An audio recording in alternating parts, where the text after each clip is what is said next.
시청자 여러분 안녕하십니까. 지금부터 정찰의 암호정보를 시작하겠습니다. 자, 이번 시간에는요, 이재명의 재판과 관련된 뉴스를 집중적으로 정리해 드리도록 하겠습니다. 우선요, 이제 위중교사 재판 25일 날 1심 판결이 나와요. 이거 뭐 법정 구속을 해야 된다, 이런 의견이 압도적으로 많은데, 문제는 김동연이가 주심 담당 재판장이다. 물론 양쪽에 이제 배석 판사들이 둘이 있지만은요, 여하간 간에 이제 김동연이도 조금은 달라지고 있어요. 자, 그럼에도 불구하고 법정 구속까지는 가지 않을 것이라는 게 대다수의 의견입니다. 그래서 잘하면, 많이 나오면 집행유예를 예고하고 있고요. 예상하고 있고. 그 다음에 이제 위중교사 하면 위중교사 사건이 한 6, 7개 된다. 제가 이제 최근에도 여러분께 정리해드린 바 있는데, 이번 중요한 위중교사는 바로 김용 재판입니다. 김용 재판에서 누가 위증을 했느냐? 이홍우 경기시장상권진흥원장이 위증을 했어요. 그러면 이 사람은 왜 위증했느냐? 누가 위증교사를 했느냐? 자, 이재명의 캠프에 있는 상황실장 박모 씨하고 서모 씨가 위증을 교사했습니다. 그러니까 이게 전부 다 이재명하고, 아니 뭐 제일 측근이라고 하면 김용과 정진상을 했으니까 좌청룡 우백호 아니겠습니까? 자, 그런데 문제는 뭐냐? 이게 위증과 연결되는 또 다른 증거물이 발견이 된 게 뭐냐? 이 단체 단톡방, 쉽게 얘기해서요, 텔레그램 단톡방을 운영한 것이 이번 검찰이 그 재판에 제출한 내용을 통해 보면 이 단톡방까지 운영을 한 거예요. 그러니까 위증을 이재명이가요, 자기의 이제 KBS PD 검사 사칭 사건만 해서 위증을 교사한 게 아니라 김용 재판에서도 위증 교사한 정황이 잡힌 거나 마찬가지예요. 두 개 단톡방을 운영하면서 재판과 관련된 지시를 했으니까요. 이 지시라는 게 뭐겠어요? 거짓말하는 거죠. 왜냐하면 김용하고 이재명은 공범으로 돼 있잖아요. 그래서 요 내용을 보도해 드리도록 하겠고, 그 다음에 대장동 재판이 이제 그 금요일 날 열렸는데, 여기에서 유동규한테 단단하게 망신을 당했고, 김동연이도요, 이재명에 대해 그렇게 우호적인 그런 재판을 진행하지 않았어요. 그래서 이게 언론의 그 인구의 회자가 되고 있습니다. 유동규가 말을 굉장히 잘했다. 저도 이제 1차적으로 이제 보도해드린 바 있어요. 그 다음에 이제 또 하나, 이거는 이제 서정욱 변호사가 주장하는 내용인데, 저도 여러분께 말씀을 드렸죠. 성남 도시개발공사가 손해배상 소송을 이재명한테 제기했습니다. 유동규 그 당시 대장동 일당들한테 제기한 거죠. 왜? 대장동에서 배임료가 무려 4,895억, 거의 5천억이 다 되지 않습니까? 이와 관련해서요, 이제 이 소송 시효가 이제 끝나게 되기 때문에 1차적으로 5억 1천만 원짜리를 했어요. 5억 1천만 원짜리. 요게 결국 이재명은 알거지가 된다 이런 거죠. 요게 승소하면 이걸 승소할 수밖에 없죠. 아니, 대장동 재판 유죄 나올 거 아니에요. 그러면 그걸 판결을 근거로 해서 너 이거 빨리 배상해. 손해배상 소송은요, 하나마나 하는 재판이 되는 거예요. 자, 그래서 요런 네 가지 사항을 집중적으로 말씀을 드리고, 그리고 이제 앞에서 말씀드리다 못 드렸던 중앙일보의 사설, 트럼프 2기의 외교안보 정책과 관련돼서 우리 정부가 어떻게 해야 되느냐, 그리고 트럼프가 어떤 식으로 나올 것이냐, 이게 이제 사설에 나와 있어요. 이 사설이 비교적 정리가 잘 됐습니다. 그래서 이 내용도 여러분께 전해드리도록 하겠습니다. 조금 빠른 속도로 전하겠습니다. 자, 그러면 말이죠. 우선요, 위증교사와 관련된, 그러니까 이번 25일 날 선고되는 위증교사와 관련된 내용을 말씀드리면, 요게요, 지난 2018년도 경기지사 선거 토론에서 이게 문제가 벌어진 거예요. 뭐냐? KBS PD하고 검사를 사칭한 사건 관련해서 2004년도에 최종적으로 대법원 확정 판결이 났어요. 300만 원이 벌금에 받았습니다. 벌금형. 그러니까 검사 사칭한 게 맞다는 얘기잖아요. 그런데 그게 자기가 누명을 쓴 거다. 자기는 그거 사실 검사 사칭에 관여하지 않았다. 이렇게 누명을 썼다. 왜 누명을 썼느냐? 김명남 시장이 KBS에서 짜고 자기를 주먹으로 몰았다 이겁니다. 그런 사실이 전혀 없는데 그렇게 거짓말을 했어요. 그래서 이게 이제 기소가 딱 되고 나니까 이제 겁나잖아요. 겁나니까 이거를 뒤집으려고 거짓말 선수니까 김진성이한테 거짓 증언을 요구했습니다. 거짓 증언이 결국 위증을 요구한 거예요. 위증을 요구하니까 이 김진성이가 결국은 하라는데 의정을 했어요. 처음부터 이제 자기는 기억에 나지도 않는다. 그리고 선거 캠프에서 일찍이 그만두기 때문에 뭐가 어떻게 돌아가는지도 모른다. 그러면서 증언을 안 하려고 했는데, 무슨 소리냐? 내가 다 써줄 테니까 그냥 딸딸 외워서 해. 요 녹취록까지 다 나왔지 않습니까? 그래서 결국은 A4 용지에다가 답변 위증하는 요령까지 내용까지 전부 적어주고 그걸 가지고 김진석이고 조율을 해서 최종적으로 확정을 해서 그대로 위증을 했어요. 그러니까 1, 2, 30 다 무죄가 됐죠. 어마어마한 유리한 결과가 나온 거예요. 그래서 이거를 갖다가 백현동 사건을 수사하면서 김진석 압수수색 과정에서 이 위증한 녹취록 같은 게 싹 다 나온 겁니다. 왜? 김진석이는요, 김인석하고 같이 백현동 그 특혜 사건에도 개입돼 있거든요. 여기에서 생각지도 않게 이게 나온 거예요. 예. 그래서 이게 걸려 들어갔고 이게 재판이 이루어져서 25일 날 선고되는데 양형기준 최고인 징역 3년형이 구형이 됐다는 겁니다. 자, 그러면은 이게 이제 지금 어떻게 주장을 하고 있느냐 서로가 검찰하고 이재명이는 위증을 하지도 않았고 시키지도 않았다. 검찰은 뭐라고 부르냐? 우월적 권력. 왜냐하면 그 김진석이는 그냥 일개 비서관이고 그리고 이재명은 시장까지 지났잖아요. 그러니까 이제 우월적 권력을 악용해서 계획적으로 회유하고 위증을 교사했다는 겁니다. 시켰다는 것이고 그리고 이재명은 또 뭐라고 주장하느냐? 검찰이 유리한 부분만 짜집겼다. 발제 편집해서 기소했고 자기에게 유리한 그러니까 검찰에게 유리한 녹취록만 제출했다. 이렇게 돼 있거든요. 그러니까 검찰이 그리고서 검찰에게 불리한 그러니까 실패한 위증 교사했다는 것은 법원에 제출하지 않았다. 이렇게 주장까지 있어요. 최근에. 무슨 소리나 녹취록에도 다 나와 있다. 그리고 지금 이재명이가 주장하는 이 녹취록은 자기네가 이제 시킨 대로 김진석이가 정말 위증을 이제 요령을 교육시켰잖아요. 메모까지 다 해줘가지고 그 메모까지 해준 대로 위증을 하는지 안 하는지 확인한 거. 그러니까 이제 이게 김진석이가 위증을 정확하게 한 거죠. 그러니까 무죄 판결이 나왔잖아요. 그런 성격의 녹취록이지 무슨 소리냐. 이러니까 이 녹취록 갖고 싸움이 벌어지니까 한동훈이가 뭐라고 그랬어요. 야, 그거 성공한 녹취가 맞아. 아, 성공한 위증 교사가 맞아. 왜 이렇게도 무식해? 이렇게까지 했잖아요. 예. 요 정도로 면박을 당하는 상황에서 재판이 이루어지는 거예요. 그래서 전반적으로 보면은 한 40%가 징역, 법정 구속, 40%가 집행유예형을 받았는데 벌금형은 위증교사에서 거의 없다는 겁니다. 그래서 이제 위증교사의 경우에는요. 위증한 사람보다도 위증교사한 사람에게 중형이 더 선고가 된다는 거예요. 그리고 이제 우선 이재명이는 죄질이 나쁘잖아요. 3번씩이나 위증을 교사한 적이 없다. 이렇게 주장했잖아요. 법정에서 마지막 날 최후 진술. 그 다음에 A4 용지 16장짜리. 그리고 밤에 한밤중에 또 SNS 글.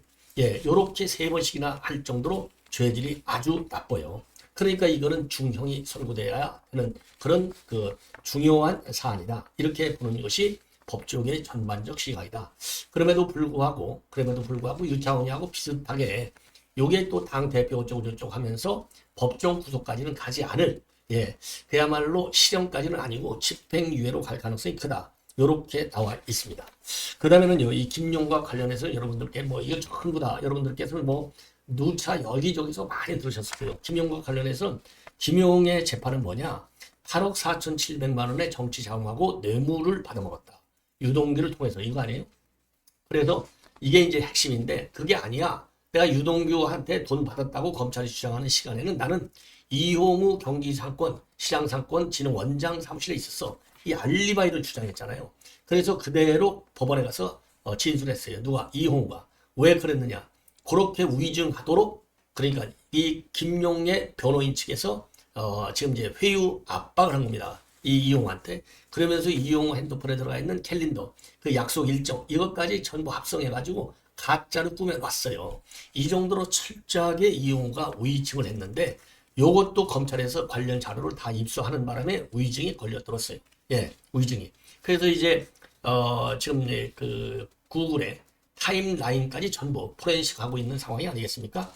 자, 그런데 그래서 이제 요거를 김용희가 지금 징역 5년을 법정 구속이 돼버렸잖아요. 제가 김용희도 2심 재판이 진행 중에 있는데 요 재판과 관련해서 이제 이재명이가 이제 공범으로 돼 있거든요. 왜?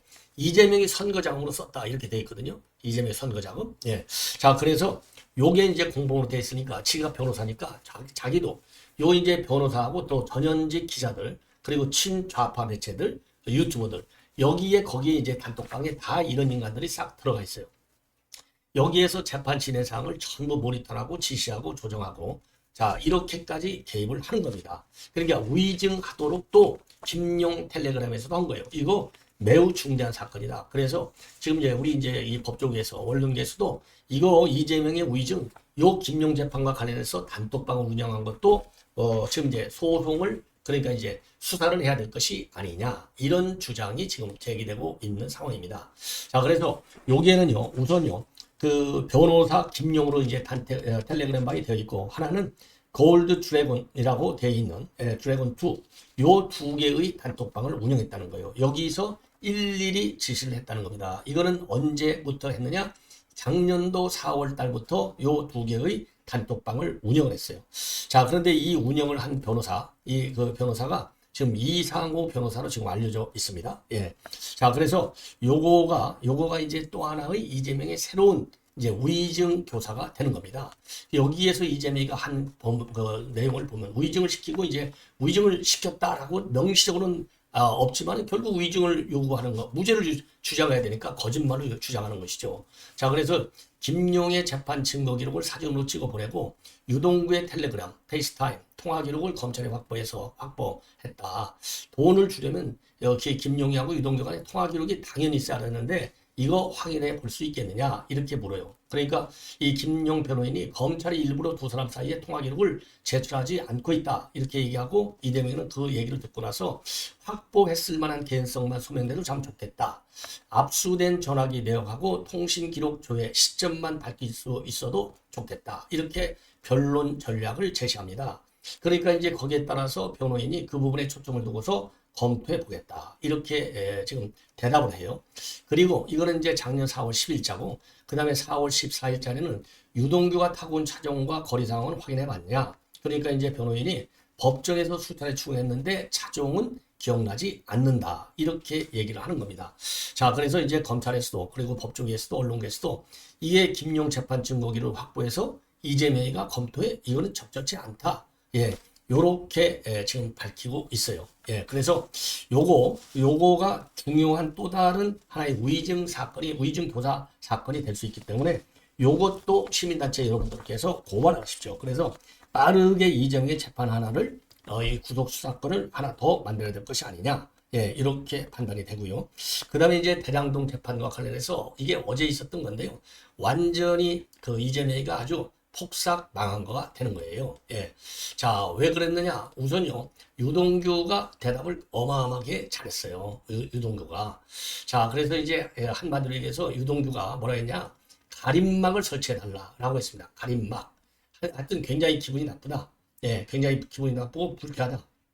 그래서 가림막을 설치해달라고 했는데, 요와 관련해서 이제 김동현 판사는 가림막 대신에 자리를 변호인석에 앉아있어 이제 뒷자리에 앉아있는데 변호인석 뒷자리로 자리를 옮기도록 조치를 하는 겁니다. 자, 그리고 이제 또 하나 이제 뭐가 있느냐면요. 지금 이제 어제 있었던 그 사건에서 유동규가 말하자면 이제 변호인을 반박하는 얘기를 하고 그다음에 이재명이가 굉장히 합리적이라고 할 때 또 이재명이를 반박하는 그런 답변을 해서 요 답변이 굉장히 지금 인구의 회자가 되고 있어요. 첫 번째는 이제 재판에 앞서서 뭐라 했냐면은 이재명을 보는 게 힘드니까 가려주시면 좋겠다. 그러니까 가림막을 설치해달라는 거죠. 요거는 조명현이도 김혜경 관련 재판에서 내가 신변의 의혹을 느낀다. 불쾌하다. 그리고 이제 그 진술하는데 부담이 된다. 심리적으로. 그래서 가림막 설치를 요구해가지고 이 조명현 재판 그러니까 이 김혜경 재판에서는 실제로 가림막을 설치했어요. 본래 신문을 해달라 그랬는데 이제 분리신문까지는 어렵다. 그래서 가림막을 설치해서 진행한 바 있는데 이번에는 이제 가림막은 안 하고 그냥 저 변호인석에서 이재명이가 앞에 앉아 있고 변호인석이 뒤로 있는데 뒤로 앉혀가지고 유동규하고 직접 눈이 부딪히지 않게 김동현이가 배려를 해줬어요. 자. 그리고는 이게 이제 하나 완전히 이제 X망신이 되는 것이고요. 그리고 지금 이제 이재명의 변호인들이 유동규 본부장에게 이제 신문하잖아요. 자, 그런데 신문하는데 발음 좀 똑바로 해라. 그리고 나한테 내용 발랑하려고 질문은 하지 마. 그런 것은 변호사 사무실에서 하는 거야. 그리고 너희들 나중에 공천 받으려고 이렇게 나를 몰아세우는 거야. 말도 안 되는 질문하는 거야. 이런 식으로 해서 변호인을 완전히 이 박살을 낸 거죠. 한마디로 얘기해서. 자, 그래서 요 유동규의 질문과 변호인의 답변 내용, 요게 또 인구의 회자가 되고 있어요. 자, 변호인이 먼저 뭐라고 하냐면, 유동규 본부장은 평소에 제가 나무에게 하진 말이 마치 제가 말한 것처럼 와전된 경우가 있다. 이렇게 유동규 본부장이 얘기를 했는데 이게 사실이냐 물어보니까 그게 아니고 김만배가 그렇게 얘기한 거야. 김만배가 얘기한 것을 나무입이 가볍다고 한 거다. 나도 부인해야 하니까 했던 얘기보다 김만배가 한 얘기를 갖다가 나도 그냥 요 사안과 관련해서 부인을 해야 되기 때문에 그냥 했던 얘기지 내가 직접 먼저 말을 만들어낸 것은 아니다. 그러면서 내용이나 좀 파악하고 질문해라. 이렇게 유동규 본부장이 변호인을 닦아 세웁니다. 그러니까 변호인이 내용을 파악하려고 질문하는 거다. 그러니까요. 내용 파악은 변호사 사무실에서 하는 거야. 또 맞받아치는 겁니다. 자, 그리고 유동규 본부장에 대해서 이제 재당동 개발 방식 선정 과정을 물어요. 그러니까 유동규 본부장은 이제 이재명이 지멋대로다 갖다가 사전에 다 정해놓고 한 것이다. 이런 식으로 하니까 이제 변호인들은 무슨 소리냐? 토론을 통해서 했다. 합리적 토론. 그렇게 이제 반박을 하는 겁니다. 그러니까 유동규가 뭐라고 하냐면 변호인가 이재명 시장의 가장 핵심적 리더십이라고 하는 것이 합리적 토론을 통해서 의사 결정을 하는 것이다. 이렇게 얘기를 해요. 그러면서 아니 이런 얘기 듣지 못했어? 이런 식으로 이제 몰아세우니까 유동규가 열불이 나는 거죠. 나도 하나 말하겠는데 그럼 수박이라는 말은 왜 나왔나? 그게 합리적 의사구조고 다른 사람 말을 들을 준비가 돼 있다는 것이냐? 다른 사람 공천 학살하고 신문에서도 못 들었나? 공천 학살했다. 다른 사람 지지하거나 이재명하고 다른 말하는 사람들은 전부 다 공천 학살됐다. 이런 거 못 들었나? 내 마음대로 하는 게 합리적이냐? 그럼 김정은이도 지금 합리적으로 통치하는 것이야. 그런 걸 이야기하는 것은 다음에 공천 받을지는 모르겠지만은 사전 합의된 건 이재명한테 사전 보고한 이야기 말고 통과된 거 있느냐? 이렇게 내가 묻고 싶다. 요렇게까지 몰아세웠어요. 아주 신랄하게 몰아세운 거가 되었고 그리고 이제 이재명 그 재판부 김도현이도요. 요거 지금 속도대로 가면 법관 인사 전까지 14번밖에 못하는데 그러면 유동규 증인 신문조차도 끝내지 못할 수 있어서 앞으로는 하루에 5시간씩 반대 신문을 진행하겠다. 자, 그러니까 요거 이재명한테는 굉장히 부담이 되는 그래서 이 김동현이가 조금 달라지고 있는 이러한 지금 모양을 취하고 있는 겁니다. 요게 이제 대장동 재판에서의 이재명이가 코너로 몰리는 거. 아까 김용 재판에서는 위증을 교사한 혐의 그리고 또 위증 교사 본 사건에서는 또 거짓말로 3번이나 해서 질이 아주 나쁜 것임을 스스로 인정한 내용 이런 것들이 지금 인구의 회자가 되고 있다 이런 말씀이 되겠습니다. 그 다음에 알거지 전략이라는 것은 뭐냐 여러분들 말이죠. 대장동 사건에서 제일 큰 게 뭡니까? 초과이익은 뭐 7,800억 한 거의 8,000억이 되고요. 민간인들한테 받은 김만배 일당들이 받은 민간 부분의 초과이익이 거의 8,000억. 그 다음에 그런 걸 통해서 성남시 그 도시개발공사에서 챙겨야 할 이익을 못 본 게 그게 이제 배임이잖아요. 그게 4,895억이에요. 그러니까 이재명은요 4,895억 원을 언젠가는 다 보상을 해줘야 된다 이거죠. 그러면 결국은 알거지가 된다는 겁니다. 이게 이제 검찰의 그야말로 성남도시개발공사의 일종의 알거지 전략으로 나오는 거예요. 그래서 소송 시효가 그 법정 시효가 마감되기 전에 그러니까요 이렇게 이제 손해배상 소송의 경우에는요 손해배상을 알고 나서부터는 10년이고요. 발생하고 나서부터는 10년. 그리고 이제 알고 나서부터는 3년이 손해배상 시효라고 합니다. 그래서 3년이 지나기 전에 지금 이제 거의 다 지나가기 때문에 지금 일부 5억만 먼저 소송을 제기했어요. 그 소송 액수가 5억 천이다. 그러면은 왜 5억 천이냐? 5억 원이 넘어야만이요. 하부이부 단독이 아닌 하부이부에서 소송을 진행할 수 있다는 겁니다. 그러니까 더 신중하게 재판을 진행할 수 있는 거예요. 그래서 5억 1천만 원의 손해배상 소송을 제기했어요. 자, 그래서 앞으로 이제 지금 이제 이 대장동 본류 재판, 그러니까 지금 김동현이가 하고 있는 거, 요 소송 내용을 보면서 추가적으로 계속 이 액수를 늘려간다 되어 있는데, 요게 그러니까 4,895억까지 이제 쭉 나갈 수 있는 것이죠. 여기에서는 이번에는요, 성남도시개발공사에서 이재명하고 정진상, 유동규를 대상으로 손해배상 소송을 제기했고, 그리고 이번 전에도 맨 먼저는 김만배하고 남욱, 이번에가 두 번째인데, 지금 이제 이재명, 유동규, 정진상 플러스 정영학하고 정민용, 정민우는 도시개발공사에 있는 이 직원이 되는 거죠. 예, 그래서 요 변호사, 요 5명을 대상으로 해서 손해배상 소송을 했는데, 요거 패도가 분명해 보인다는 거죠. 그래서 지금 성남도시개발공사의 이번 소송은 이재명을 알거지로 만드는 소송이 된다. 자, 그렇게 지금 법조계에서 의견들이 나오고 있습니다. 자, 이 정도로 해서 이거는 이제 말씀을 드리고, 중앙일보 사설, 아주 이 사설 제목이 이렇게 돼 있어요. 야국강식의 정글, 노골할 트럼프 2기의 국제질서. 그래서 미국 우선주의와 신고립주의 흐름이 이제 더 세지면서 우방도 동맹이 아니라 돈으로 조율을 하기 때문에 한미동맹의 풍파가 우려된다. 그래서 우리는 트럼프 리스크를 활용할 역발상을 잘 궁리해야 되겠다. 이런 취지의 사설이 되어 있습니다. 자, 그래서요, 예컨대 이거 뭐 좀 이 사설이 굉장히 좋은데요. 한번 이거 한 3, 4분 동안만 한번 제가 말씀을 드리겠습니다. 아무래도 요 사설은 여러분들께서 뭐 사설 읽을 시간이 없으니까 우선요, 이번 그 이제 트럼프가 다시 오면서 미국 우선주의, 그리고 미국 우선주의가 이제 아메리카 퍼스트고요. 그리고 미국을 다시 우리들할 때 이제 MAGA라고 하잖아요. Make America Great Again. 이게 이번 대선의 이제 캐치프레이즈가 됐지 않습니까? 그래서 요런 그 트럼프 대통령의 이 캐치프레이즈는 전 지구촌을 강타할 초대형 글로벌 태풍이 될 것이다. 그래서 이제 우리한테도 영향이 클 것이다. 예, 그래서 이 트럼프 얘기를 보면 미국이 세계 경찰국가 역할을 비롯해서 기존 국제 질서의 버팀목인 안전 보장과 자유무역 이런 공공재를 대폭 축소하는 방향으로 갈 우려가 크다. 뭐 이미 저도 여러분께 말씀드린 미국이 우선이니까 전 세계적인 측면에서의 안전보장, 시큐리티하고 자유무역, 프리트레이드 이건 이제 위협이 될 수밖에 없다는 얘기입니다. 자, 그러면서요, 그러면서 지금 그래서 이제 그 우리 정부도 이제 굉장히 이제 부담이 되는 이런 상황이 되어 있는데, 그러면 이 우크라이나 지원 문제 이런 그 트럼프의 정책을 본다면, 왜냐하면 트럼프는 우크라이나 전쟁을 자기가 하루 만에 이제 중단시킬 수 있다 이렇게 얘기했지 않습니까?